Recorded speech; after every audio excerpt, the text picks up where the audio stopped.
Hello guys! Hello Far Sign! Hello Leo, Aries, Sagittarius! Welcome dito sa aking channel. Kapalaran 888, welcome guys! Alamin natin kung anong messages, vibration, gabay para sa lahat ng Far Sign, Leo, Aries, Sagittarius. I hope na makuha mo kung ano yung energy na gustong ipahiwatig sa'yo ng ating baraha. Okay. Far Sign, Leo, Aries, Sagittarius. Far Sign, Leo, Aries, Sagittarius.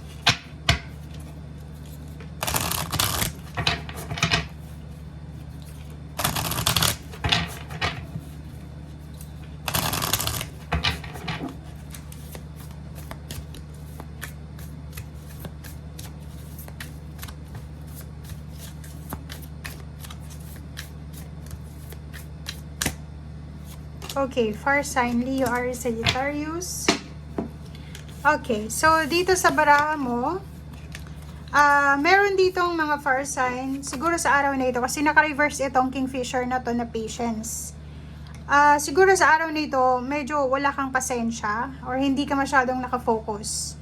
So, medyo balisa ka, parang gano'n, medyo balisa ka, or kulang ka sa pasensya, or kulang ka sa focus, parang gano'n yung sinasabi ng baraha sa'yo. And dito sa next card natin is may Ladybird. Sinasabi ng barahan na kailangan natin ng acceptance. Sa araw na ito, tanggapin natin kung ano man itong mga blessings, biyaya, or kung ano man, like mga disappointments, or kung ano man to. Accept happiness and good fortune. Accept your magnificence, diba? So, Archangel Raphael healing. Tanggapin mo kung ano yung blessings, ano man ang, halimbawa, maganda, or hindi magandang pangyayari sa buhay mo, tanggapin mo. Okay? And next card natin is single-mindedness. Dito sinasabi sa'yo, Far Sign, Leo, Aries, Sagittarius, na kailangan mong sundin kung ano yung gusto mo sa buhay. Kailangan mong sundin kung ano yung path or yung pathway or kung ano man ito na posibleng itinuturo sa'yo ng universe na para sa'yo. Okay? And diving to new. Wow. So, dito sinasabi na kung may hinahanap ka na parang like kulang, emptiness yung nararamdaman mo, dito sa barahang to, wag ka daw masyadong magmadali. Like feeling mo, di ba? Like impatient ka kasi feeling mo hindi dumarating yung hinihintay mo. Impatient ka dahil walang nangyayari sa mga gusto mo. Dito sinasabi na mag-pause ka muna, breathe, and allow yourself to dive deeper into what it is you are feeling about your current situation. Diba? So, seize the moment, go with the flow. Yun yung sinasabi ng baraha sa'yo dito. Huwag mong parang puwersahin yung sitwasyon. Okay? Isa sa dahilan kung bakit siguro impatient ka or medyo walang balanse, walang focus, is dahil nga dito sa current situation mo na maraming disappointments ka. Marami kang gustong gawin pero hindi mo magawa. Maraming gusto kang mangyari sa buhay pero hindi nangyayari. Parang ganun. Yun yung source ng disappointments mo. Kaya pag may hinihintay ka tapos hindi dumating, talagang mahihirapan ka na tanggapin.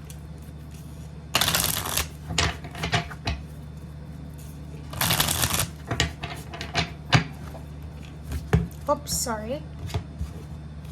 Far Sign, Leo, Aries, Sagittarius. The Chariot. Okay, so nakikita natin dito na may mga Far Sign, Leo, Aries, Sagittarius na may victory and success dito through travel. Pwedeng, yung iba sa inyo dyan is magta-travel. Yung iba sa inyo dyan is lilipat ng bahay, lilipat ng location. Pwedeng yung iba babalik ng Pilipinas for good, and yung iba babalik sa probinsya for good. Or yung iba naman sa inyo dyan is lilipat ng pinagtatrabahuhan nila. Okay? Mayroong balanse. May posibleng mag-share sa'yo ng blessings today. Or pwedeng kung halimbawa may in-expect kang sweldo, advance, payment, cash out, or kano pa man, pwede mong matanggap siya today. So, yun na nga. May good fortune. So, today, may possibilities na mahawakan mo yung pera na minamanifest mo or hinihintay mo. So, wag kang masyadong mag-alala, wag kang masyadong mag-panic. Okay? So, ito din, the Magician, sinasabi ng baraha sa'yo dito na punong-puno ng magic yung buhay mo, 'di ba? Punong-puno ng magic yung buhay mo. So, wag mong isipin na, like for example, kung ano yung nangyayari sa ngayon, wag mong isipin na yan na yung final, 'di ba? Final destination. Sinasabi ng baraha sa'yo dito na kailangan mong maging open. Maging open ka sa lahat ng posibilidad, maging open ka sa lahat ng mga pwedeng mangyari, okay? Maging open ka sa lahat ng yung tawag dito, mga pangyayari na kinakatakutan natin, okay?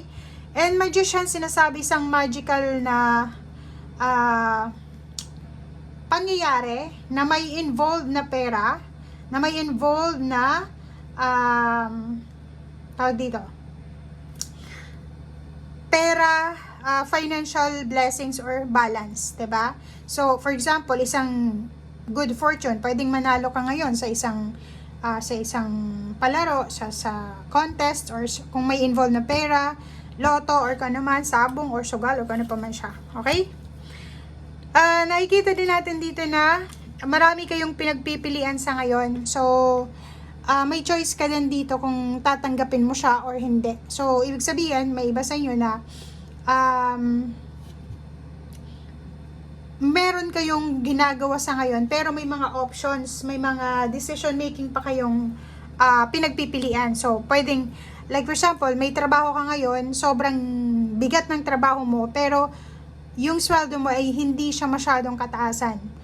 And isang choices or isang decision or isang offer ang i-offer sa'yo na mataas yung sweldo, pero mabigat din yung trabaho. Pero parang nakikita ko siya dito na mas gugustuhin mo yung kung ano yung gusto mo talaga sa ngayon.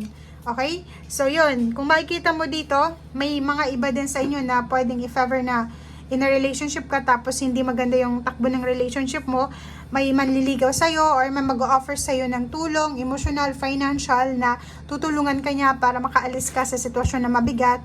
Like, for example, isa kang may asawa, 'di ba? Committed relationship, kasal, or may live-in partner ka, tapos may papasok na isang tao dito, mag-offer sa'yo ng love, and then, alam mo na may obligasyon ka, alam mo na may pasan-pasan ka.